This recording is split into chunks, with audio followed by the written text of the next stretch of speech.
haddii aad ka mid tahay dadka adeegsada internetka simkaarka ee loo yaqaano data ama mobile data isla markaana si joogta u adeegsada Facebook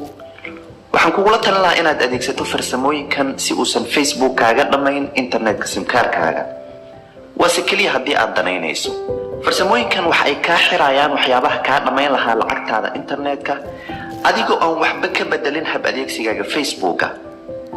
habka farsamooyinkan aad ugu adeegsan lahayd iPhone iyo Android ayaan ku soo bandhigayaa sidoo kale haddii uu sidoo kale aad u liito xawaaraha internetkaaga waxaan ku soo bandhigayaa farsamo aad ku sii adeegsan karto Facebook kulana sii jaan qaadi karto asxaabtaada ku jira Facebooka si aad uga hortagto in barnaamijka Facebook ee telefoonkaaga uu ka dhameeyo internetka simkaarkaaga waxaan kugula talinayaa inaad raacdo qodobadan soo socda oo aan mid kugu faahfaahin doono fadlan ila socod sida ay u kala muhiimsan yihiin ayaan u kala hormarin doonaa taleefanada Android-ka ayaan ku bilaabi doonaa marka aad Facebook dhex dabaalanayso waxa ku soo maraya muuqaalo badan haddii ay muuqaaladaas iskood isku daaraan marka aad mid kasta dul istaagto adiga oo aan shidin waxa ay si fudud kaaga dhamayn karaan internetka simkaarkaaga si aad isaga xirto in muuqaalada iskood isku daaraan imo saddexda xariiq ee kore kadibna ka sii gal settings and privacy kadibna hoos u soco ilaa aad aragto media and contacts halka taabo kadibna imo autoplay haddii aad doonto in muuqaalada Facebook ay iskood isku daaraan marka aad kaliya adeegsanayso Wi-Fi xulo on Wi-Fi connections only haddii aadan labadaba doonayn xulo never autoplay videos balse marna kulama talin lahayn in aad midka kore ka dhigato haddii aad doonayso in aad dhaqaalaysato internetka simkaarkaaga inta kadib dib ugu laabo meeshii hore ee media and contacts waxa halkan ka buuxa meel ay tahay in aad iska xirto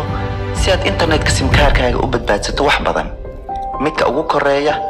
waa in marka ay muuqaalada iskood isku daarayaan codkooda lagu maqashiyo of ka dhigo halkan midka ah continuous contacts upload waxa uu si joogto ah nambarada telefoonkaaga kuugu kaydinaya Facebook waxayna ka adeegsan kartaa qayb simkaarkaaga kamid ah of ka dhigo balse kaydinta nambaradaada ayaa istaagaya haddii aad horey u adeegsan jirtay waa adiga un midka ku roon on ama off links open externally aad uma muhiim aha balse in aad on ka dhigato ayaan kugula talinayaa labada xigta ee kala ah upload photos iyo upload videos iyagana of ka dhigo si muuqaalada iyo sawirada aad gelinayso Facebook aysan internet badan kaaga adeegsan haddii intaas oo dhan aadan ka gaarin samaynteeda kaliya imo saddexda xariiq ee kore kadibna imo settings and privacy kadibna taabo data saver kaliya halkan on ka dhigo waxaa sidaas kugu badbaadaya qayb internetka simkaarkaaga kamid ah haddii aad iPhone adeegsanayso marka aad Facebook soo gasho